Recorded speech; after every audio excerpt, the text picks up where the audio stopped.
আমরা সুগারটা ছাড়তে চাই কিন্তু ছাড়তে পারি না কেন? এগেইন এটা আমার কথা না, রিসার্চে দেখা গিয়েছে যে চিনি কোকেইনের চেয়েও বেশি অ্যাডিকটিভ। এটা আমার কথা না, আমি আবারও বলছি, এবং এটা রিসার্চ প্রত্যেকটা করেই যাচ্ছে।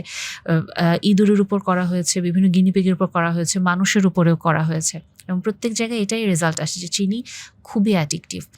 যখন আপনি সকালবেলা ঘুম থেকে উঠেই ভরা খালি পেটে আপনি রুটি আলু ভাজি দিয়ে নাস্তা করেন, আপনি খেয়াল করবেন আপনার 10টার দিকে খুব ঝিমুনি আসবে, আপনার কিছু ভালো লাগবে না, একটু কিছু খেতে হবে।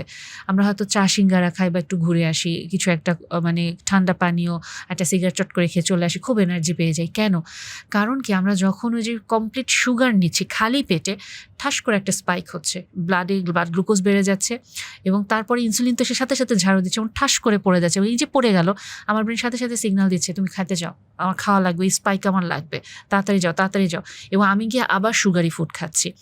আরেকটা অ্যাডিকশন যেটা আমাদের হয়, অ্যাডিকশন যেটা আমার ব্রেনের ক্রেভিং সেন্টার সুগার দ্বারাই হচ্ছে গিয়ে খুব স্টিমুলেশন পায়, এবং এই কারণে আপনি যেই খাবারটা সুগারি আইটেম যদি আপনি একটা খান, ও পরের বার ওই আপনাকে ডিরেক্ট মানে করতে থাকবে যে যাও যাও ওটা নিয়ে আসো, ওই সুগারি ফুড নাও, অন্য কোনো খাবার আপনার ভালো লাগবে না।